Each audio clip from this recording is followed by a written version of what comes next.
The Do This podcast is part of the Win, Make, Give podcast network. In this episode of the Do This podcast, Chad Hyams takes charge to dive deep into the world of real estate with expert Ryan Hanson. Ryan is a seasoned real estate professional with nearly 2 decades of experience in the industry. Based in West Central Minnesota, Ryan has been active in real estate since 2004 and leads a successful team in the region. Known for his consistent results and strategic planning, Ryan emphasizes the importance of discipline and focus in building a sustainable and thriving real estate business. With a focus on routine and structure, Ryan elaborates on how he manages his day-to-day operations with precision, ensuring that his personal and professional priorities align seamlessly. We hope you enjoy this episode of the Do This podcast presented by Brivity.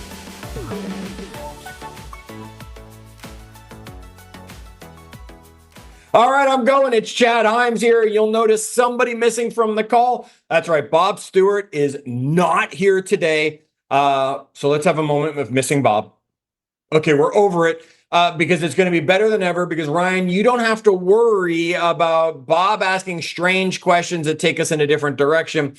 You and I can really attack what we're after. And the topic today, got to be one of my favorites, right? It's one of my favorite words. I can't wait to dive into it with you, Ryan. Folks, you've got the chat box. You want to type in, you want to join in. Let me know where you are. Bob doesn't care, right? I asked. Bob doesn't care. Where are you based? If you're joining us here for the webinar live, jump into the chat box and let me know. Most of you are probably under snow. So I'm sorry and forgive me on that. We're going to hear from our friend Ryan, who is here today. Ryan, you may know, you may not know. Maybe you've watched him, you haven't. Bob and I do not do bios. Introduce yourself to the world. Yeah, Ryan Hanson. I'm in West Central Minnesota, and I am experiencing snow and cold. It was like 20 below zero this morning, standing temp. So appreciate the heat. And I've been in real estate since 2004. We've got a team here. There's more to you than that, and we'll get to all of it. You're clearly an art connoisseur, as we were talking before the webinar started, right? With the Lebo on the wall back there. How long have I known you? I mean, do you know when we met? I know we've been in Arizona. It's probably been 3-4 years, maybe. All right, only 3-4 years. Here, I just feel like it's longer. I guess when I like somebody, it just feels like they've been around for a long time. All right, folks. The title of today's episode, according to the notes I get that are sent to me, is Consistency Wins, What Bruce Lee Taught Me About Real Estate. Fascinating, right? I know nothing about karate except the crane kick and what I learned finishing Cobra Kai, which just wrapped up on Netflix. Hopefully everybody else out there has enjoyed it if you're of the right age. If you're not, then forget it. You won't get it. Ryan, why is that the title that goes with today's episode? Talk to us a little bit about that, and then we'll dive in. Well, I used to think I was just boring. Chris Suarez tells me probably consistency is a better term for that. But the shiny object syndrome, I think it's true everywhere, but especially in real estate. Like, you can build 1,000 bridges to nowhere, or you can just focus on choosing your hard and getting somewhere. So I love Bruce Lee's quote about, I don't fear the man that knows 10,000 kicks. I fear the one that has practiced one kick 10,000 times. And so I think so many times we're distracted by wanting parts of everyone else's business and then coming up with nothing good to show for it. So focusing on the one thing, getting good at that before trying everything. Well, I was going to do this a little backwards. What's the most recent thing you can remember catching your eye that you purposefully had to say, no, that's just learning another kick. I have to keep focusing on this one? Well, I mean, I get approached every day. I could always spend more money than I took in, no matter how much money I took in. So, I mean, lead generation sources, you drive into the office and they see someone on the billboard. Oh man, that's a really nice billboard. I've never done billboards before. I could sure do that. And if I'm not listening to a podcast or something else, I flip on the radio. There's some agent talking about, hey, I'm the best. Call me. Like, man, I've never done radio advertising. I should probably do that too, right? So, I mean, I have a 7-minute commute from my office, from home, my home office to this office, because I'm in a town of 15,000 people. And yet, if I, in that 7 minutes, I can easily find 2 or 3 things that will distract me from my money. And there's even more that are going to distract me from my time. So how do we turn that off? How do horse race? The thing I'm thinking about right now is like horse racing. When I watch it, I'm not a horse racing fan or anything, but they have those blinders on the horse. So the horse isn't looking to the horses beside him. He's not distracted. He's just got that focus.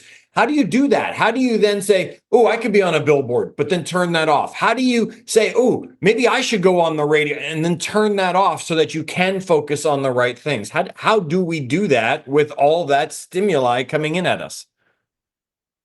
Yeah, our brains are trying to shortcut everything, right? If we had to think about everything that we were doing, I've heard that your brain processes like 1,000,000 things per second that it takes in. Well, obviously we'd be exhausted if we had to mentally think about all of those things, right? But our brain, if we're not thinking about it and being intentional, isn't always going to take the same path that's going to lead us to the goals that we want. So first and foremost is making sure we have a plan. So, like, I just did a buyer consult just before this. And so they said, well, we're looking for a deal. Well, my question is, well, what does the deal look like to you? Because if you don't have a plan around what a deal looks like, everything's going to look like a deal.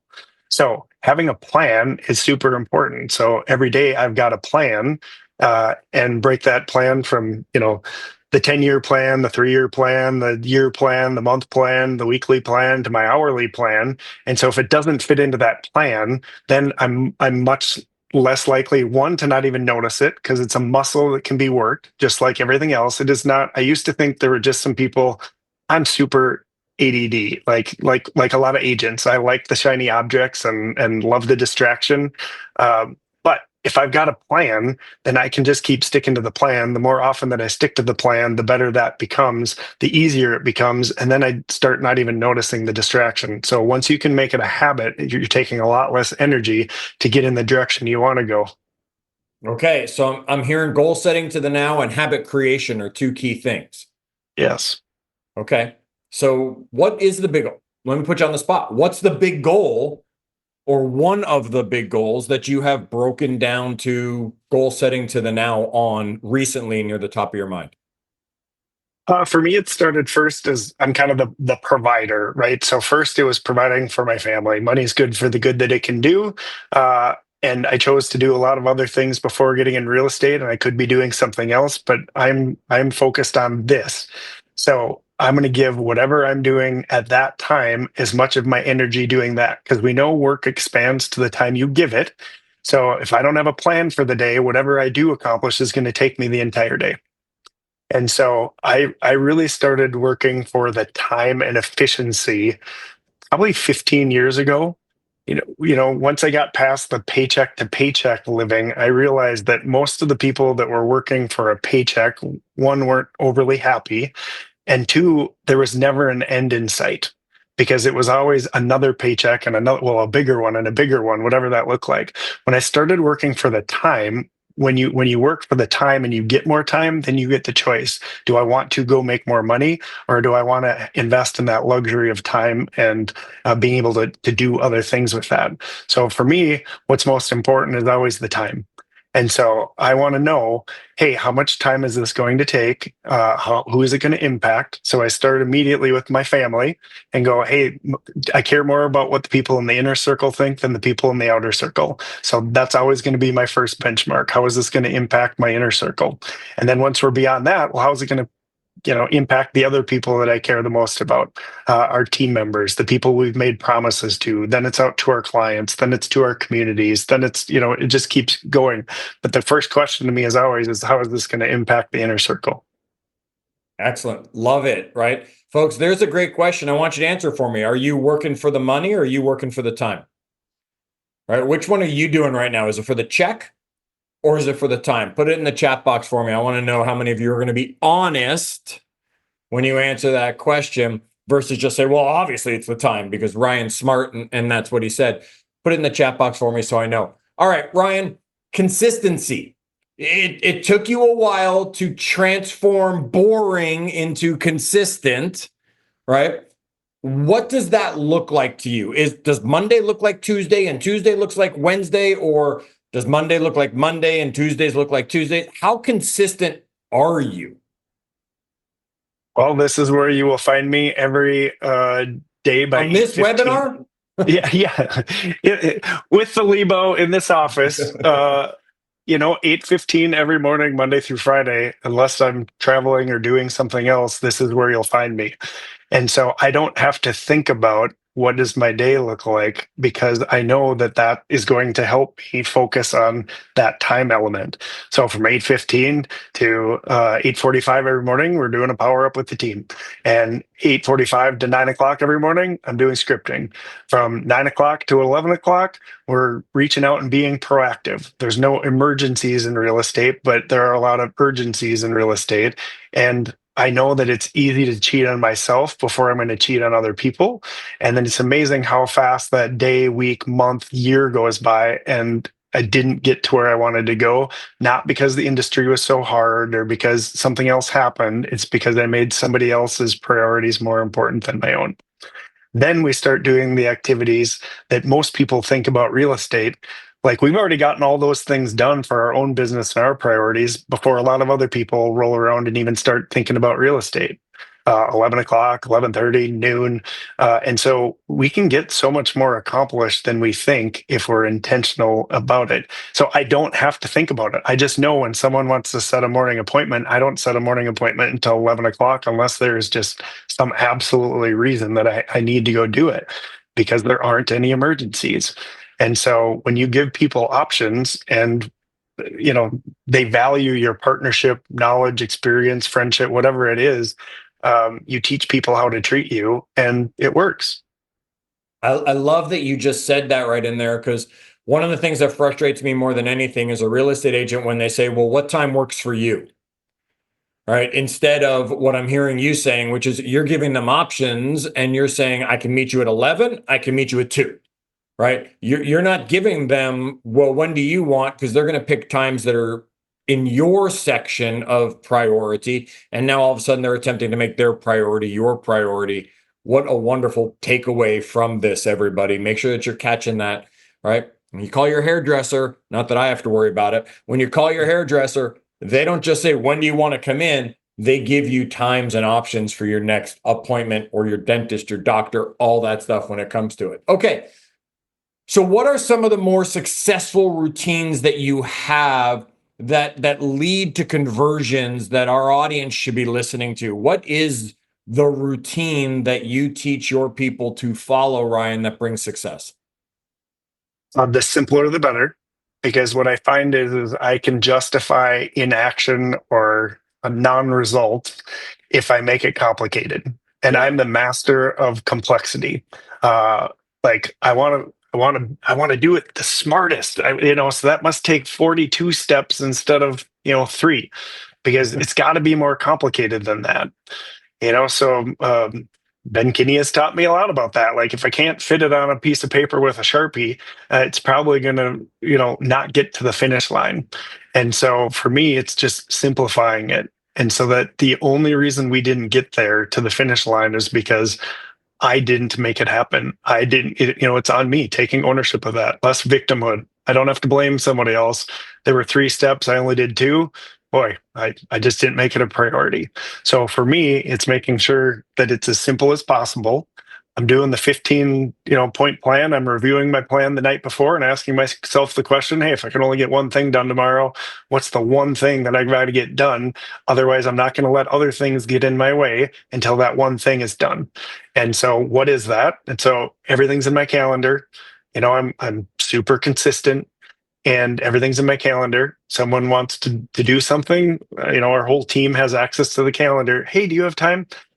My life, it's all on the calendar, both personal and professional. I think that's one of the things team members that join our team think it's kind of weird that they put personal things in the calendar. And I do it for 2 reasons. One is because that's the priority, just like they talk about planning your vacations and everything a year in advance. I do the same thing on a weekly and a daily basis. Those are the biggest priorities, and work can fill around that, and life can fill around that. But the other reason is that what time goes by so quickly. Like, one of my questions I ask our team on Monday mornings is, tell me something good about the weekend.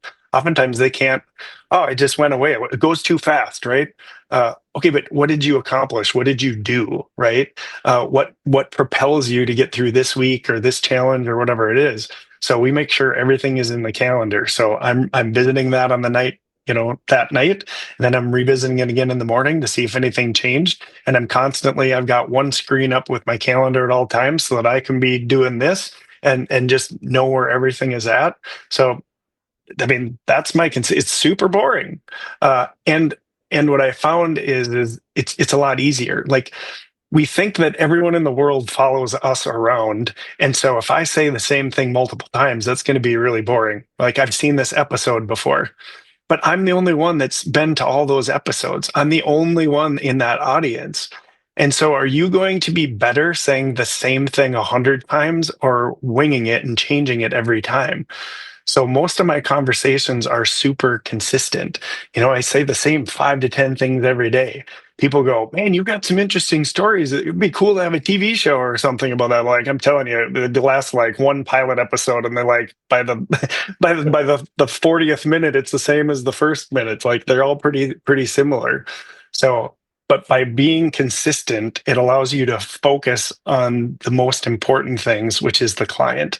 So communication is much more nonverbal than verbal. So if we're thinking about the things we're going to say and what our next move is going to be, mine's all muscle memory. Like, I don't have to think about it, because as soon as someone says or does this, I'm noticing the nuances, the eye flicker, or the looking up to the right where I can see their processing, or whatever those things are, because I just know like, oftentimes I don't even know what's coming out until it's already halfway out. My wife doesn't always appreciate that, but it's true, right? So that's what consistency will do, is you can focus on the most important people, the people that you're serving and the promises that you've made, and not trying to be creative and cute. You know what works. You do it the same way every time. You can tweak it for each situation, but it's more about entertaining myself oftentimes when I deviate from the plan, rather than doing what's best for the client. That is such a great point, folks. I mean, I don't know. There'll be something you can tell someone's in a training class because you'll see the same post like 20 times go by on Facebook. But here's the thing. That's only because you're friends with a lot of real estate agents. Their audience is only seeing it one time each. Just like Ryan's saying, he might say the same thing 20 times over the course of the day, yet it's only him who's heard it 20 times. Everybody else is only hearing it once. He just says it 20 times. Ryan, it's funny as you're saying it. I was helping someone today with some scripting on pricing, and I haven't been on a listing appointment in 15 years. And yet my body still did some of the hand motions that I was taught by Rick and Terry Brinkus, who taught me, that says, I know price and commission are important. Let's put that aside so that we can discuss it. And literally, and I was like, I can't not do it now. And it's only me who will try to entertain myself with it. You're right, because the other people have never seen it before. That is a great one. So I know you use Brivity, right? That you're in there using the tool. What routine systems is it helping you to stay on top of? Are you following the day in the life plan? What are you following that makes that easier for you? We are. So I'm low tech and high tech. So what I find is and I am in the middle of nowhere. Sometimes I've got no cell phone reception or other things.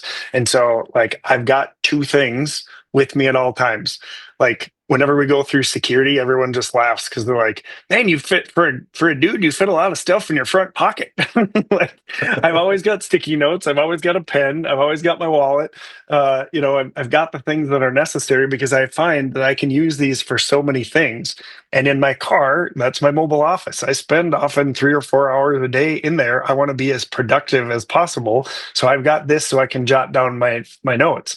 And with Brivity, then I will make sure part of my daily end of day process is making sure that everything that is in low tech land hits high tech land, so that I can follow up. Because there is no conversation or script that I can do just one time that is going to move that relationship meter so far that I can guarantee that they're going to be a client for life. There's nothing. And so I could be memorable. I could be kind of funny. I could have a good experience. We could have a good conversation. But if I don't have a way to follow up and add value to them, it's not going to matter. And so I make sure at the end of each day. So if I don't come back to my office that day, I'm going to enter it in Brivity Go, or I'm going to put it at my home office. I'm going to enter it. Or if something just completely went off the rails, that's what I'm going to do in the morning before 8:15. So that's my time to catch up between, either at home or when I get to the office, to make sure I'm doing that before our morning meeting. But I'm going to make sure that before our power up, those things are all done. So yes, we follow a day in the life, and we've got some new scorecards that being implemented. So like our entire team, we do a Brivity health report that comes out on Fridays. And so it tells us, the things, how many attempts, and this is something I've tracked for 10 plus years. I want to know the activities. Like, I can feel we have recency bias.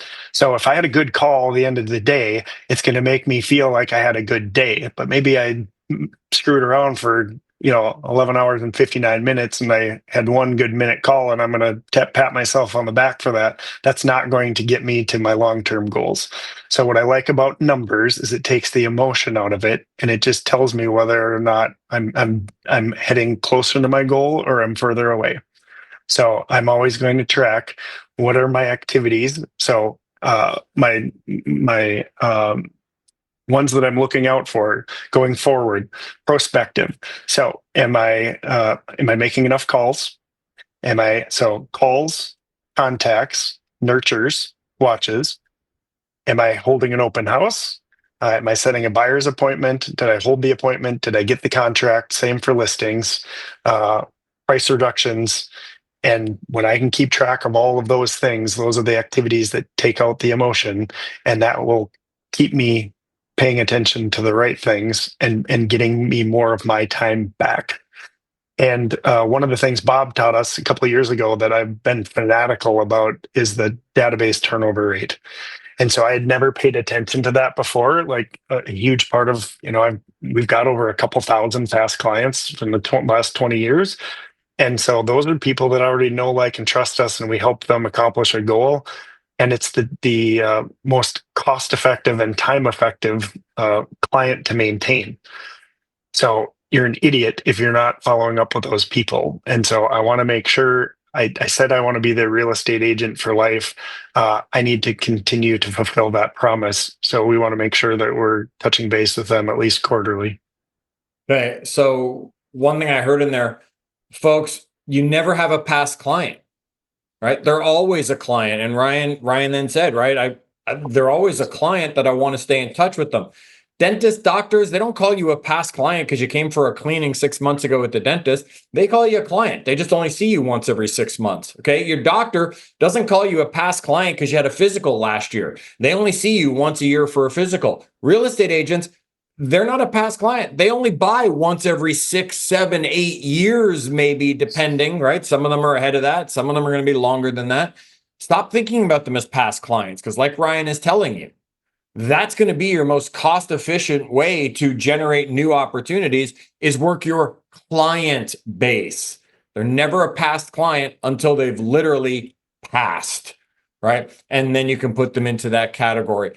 Okay, Ryan, do you have does the rest of your team, do you teach them to go low tech? Because I'm a huge believer in Ben's quote, right, of that we always overcomplicate things to justify inaction. I also believe we over rely upon technology, thinking it's going to just make everything easier, and it doesn't always. We need those low tech solutions you have.